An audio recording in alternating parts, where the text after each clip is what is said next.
দেশের ক্রিকেটে legends of রূপগঞ্জের গল্পটা লেজেন্ডারি। পাপন গংয়ের বিরুদ্ধে থেকেও যারা ডিপিএল এর প্রতি মৌসুমেই লড়াই করে গেছে। পক্ষপাতমূলক আম্পায়ারিং, তারকা ক্রিকেটারদের ওই ক্লাবে না খেলার চাপ দেয়া সহ বাধা ছিল অনেক।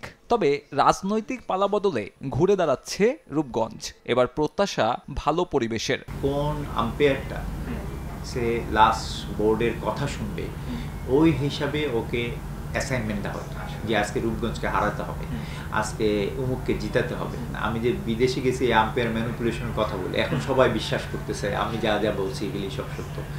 এই জিনিসগুলো আমার মনে হয় এই বছর না হওয়ার, আমরা চাবো যে এই বোর্ড নিরপেক্ষভাবে আম্পায়ারিং দেওয়ার ব্যবস্থা করবে। জাতীয় দলের এক ঝাঁক তারকা নিয়ে দল সাজাচ্ছে রূপগঞ্জ। তামিম, সৌম্য কিংবা জাকের আলীরা সামলাবেন ব্যাটিং ইউনিট। বোলিং বিভাগের দায়িত্ব শরীফুল, তানজিম সাকিবদের কাঁধে। অধিনায়কত্ব করবেন যুব বিশ্বকাপ জয়ী আকবর আলী। স্পিন ডিপার্টমেন্টে থাকছেন আবাহনী থেকে ফেরানো তানভীর ইসলাম।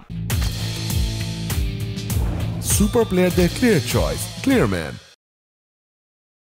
এদিকে তারকা খচিত দল গড়ে শোরগোল ফেলেছে মোহামেডান। একই সঙ্গে খেলবেন তামিম, মুশফিক ও রিয়াদ। তাসকিন, তাইজুলদের নিয়ে বোলিং ইউনিটটাও খারাপ না। তবে লেজেন্ডস অব রূপগঞ্জ এগিয়ে রাখছে নিজেদের। সাদা কালো স্কোয়াড নিয়ে দিয়েছেন খোঁচাও। যারা একটু বয়স্ক ক্রিকেটার, তাদের আবার ফিল্ডিংটা শর্টেজ থাকে। তো সুতরাং ক্রিকেট এখন একটা ওভারঅল গেম।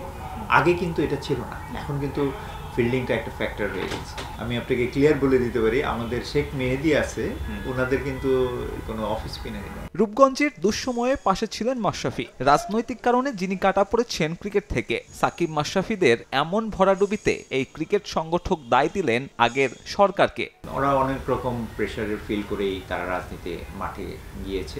এবং আমি মনে করি যে কোনো খেলোয়াড় ভবিষ্যতেও যদি চায়, রিটায়ারমেন্টের পরে গেলে দেশের জন্য ভালো, খেলোয়াড়ের জন্যও ভালো। এবং এই জন্য আমরা দেখেন আজকে তামিম এবং এই যে মাশরাফি, সাকিব, এই সব নামগুলি আমরা মিস করছি এইসব রাজনীতিক কারণে। আনুষ্ঠানিক না হলেও রূপগঞ্জের কোচ হতে পারেন সোহেল ইসলাম। সহকারী কোচ হিসেবে নাম চূড়ান্ত সাবেক পেসার নাজমুল হোসেনের। সাব্বির মিথুন, সময় সংবাদ, ঢাকা।